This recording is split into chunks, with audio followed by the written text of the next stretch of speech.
Hello friends और सभी बच्चों, मैं आज आपके लिए अपने यूट्यूब चैनल हिंदी व्याकरण में आप सबका स्वागत करती हूँ और आपके लिए पर्यायवाची शब्द का टॉपिक लेकर आई हूँ। तो चलिए शुरू करते हैं। बच्चों, आओ सब मिलकर आज हम पढ़ेंगे पर्यायवाची शब्द। लेकिन आज हम किताब खोलकर नहीं पढ़ेंगे। आज हम अपने आप पर्यायवाची शब्द खुद बोलेंगे और खुद हम पढ़ने की कोशिश करेंगे। तो आज का हमारा टॉपिक है पर्यायवाची शब्द। जल्दी जल्दी जुड़िए मेरी हिंदी व्याकरण की वीडियो से, ठीक है। तो पहला जो आ जाएगा हमारा, अब देखिए जैसे अग्नि शब्द हो गया हमारा। तो अग्नि शब्द में क्या होता है, अग्नि शब्द के और भी बहुत सारे शब्द होते हैं, जैसे कि आग, अनल, पावक, ज्वाला आदि। अगला शब्द आता है हमारा उत्सव। उत्सव के भी बहुत सारे नाम होते हैं, जैसे पर्व, जश्न, समारोह, जलसा आदि। अगला शब्द आता हमारा कमल का।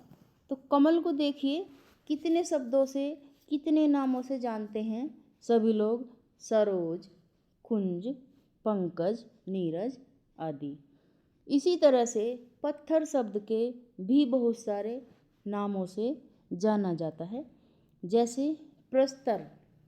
अगर आपको एग्जाम में आ जाए कि पत्थर का पर्यायवाची बताइए या फिर पत्थर का विलोम बताइए, इस तरह से पत्थर को हम प्रस्तर नाम से भी हमें जानना होगा।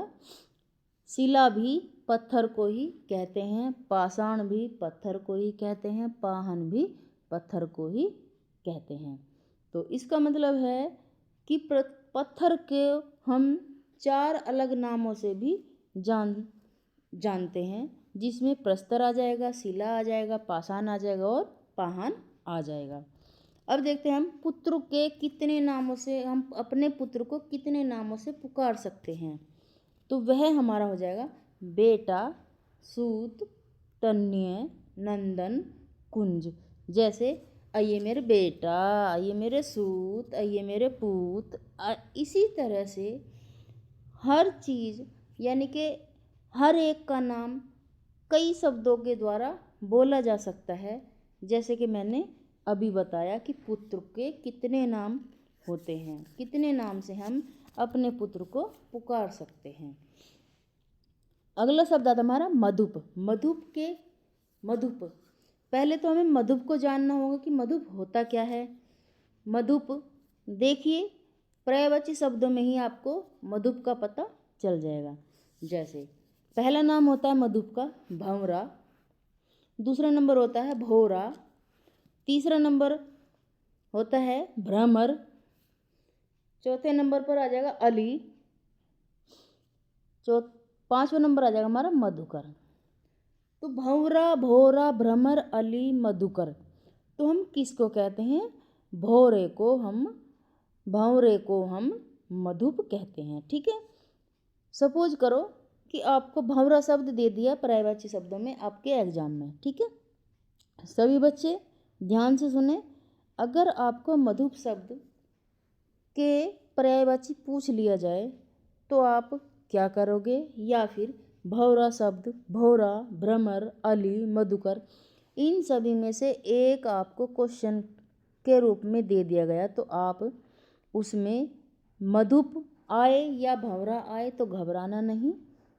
आप सही से याद करना कि मधुप को ही भंवरा कहते हैं, भंवरे को भोरा कहते हैं, भ्रमर भी कहते हैं, अली भी कहते हैं और मधुकर भी कहते हैं। अगला पर्यायवाची शब्द आता हमारा माता। देखिए माता को भी अन्य नामों से जाना जाता है, जैसे जननी, धात्री, प्रसूता, माँ या मम्मी, ठीक है। अच्छा चलो मम्मी को छोड़ते हैं, लेकिन इन शब्दों को पर्यायवाची के रूप में जाना जाता है, जननी, धात्री, प्रसूता या माँ, ठीक है। माँ अगर इनमें से भी आपको एक शब्द दे दे जी जननी के पर्यायवाची शब्द बताइए, तो आप क्यों घबराओगे? क्योंकि माता ही जननी है, माता ही धात्री है, माता ही प्रसूता है और माता ही हमारी माँ है। ठीक है, तो अच्छे से याद करिए, समझ समझ के याद करिए। जो शब्द मैंने इधर लिख रखे हैं पर्यायवाची शब्द में और अन्य नाम मैंने इधर लिख रखे हैं, लेकिन इनमें से या तो शब्द अन्य नामों में आ जाएं या शब्द में अन्य नामों से शब्द में आ जाएं। आपको घबराना नहीं है और धैर्य से आप अपना समझ समझ कर पेपर में करना है। ठीक है, अब देखते हैं मित्र के भी बहुत सारे नाम होते हैं। तो मित्र हमारे किस किस नाम से जाने जाते हैं? जैसे सखा, सहचर, मित्र, साथी, दोस्त आदि। तो हम मित्रों को भी अन्य नामों से जानते हैं और इसी तरह से पर्यायवाची शब्द में जांच के अंतर्गत आते हैं। पुत्री, पुत्री को देखो कितने नामों से मम्मी पापा जानते हैं। बेटी, बिटिया, सुता, तनुजा, तन्या आदि। जो पुत्र, जितने पुत्र के नाम होते हैं उतने ही बेटी के भी नाम होते हैं। पुत्र के हो जाते हैं बेटा, सुतु, तन्य, नंदन, तनुज। उनमें क्या, पुत्री में क्या होता है? जो हमारा नंदन है, जो हमारा नंदन है तो वह तो हमारा होता नहीं है, लेकिन तन्य को तन्या में बदल दिया और तनुज को तनुजा में बदल दिया। ठीक है, बेटा को बेटी में बदल दिया और सूत को सूता में बदल दिया। ठीक है, आप ध्यान रखना इस बात का। पुत्री के पर्यायवाची शब्द हैं बेटी, बिटिया, सुता, तनुजा, तन्या आदि।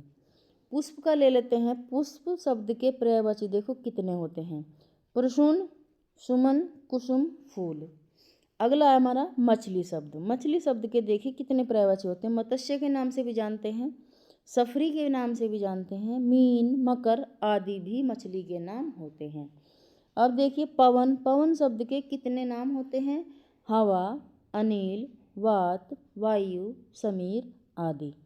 इससे अगला आता हमारा उद्यान शब्द। उद्यान शब्द को देखिए कितने नाम से हम जानते हैं। उपवन, वाटिका, बाग, बगीचा आदि।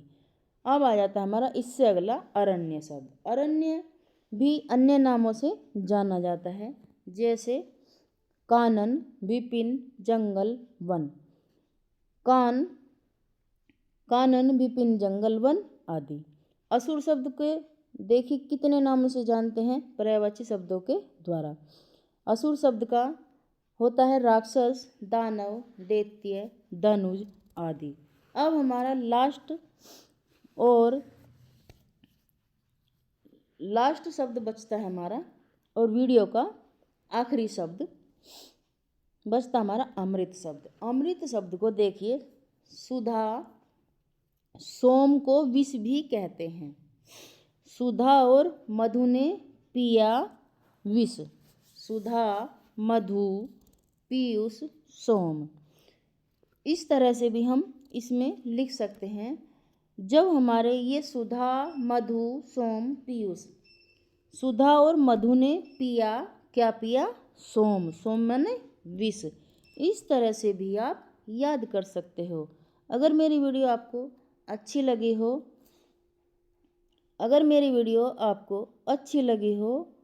तो लाइक, कमेंट, सब्सक्राइब ज़रूर करें और ज़्यादा से ज़्यादा कमेंट करें, ताकि मुझे पता चल जाए कि किस किस को मेरी वीडियो अच्छी लगती है और कौन कौन मेरी वीडियो को लाइक कर रहा है और कौन कौन मेरी वीडियो को सब्सक्राइब भी करता है। आज की मेरी वीडियो यहीं पर समाप्त होती है। आप सबका मेरी वीडियो को देखने के लिए बहुत बहुत धन्यवाद। Thank you.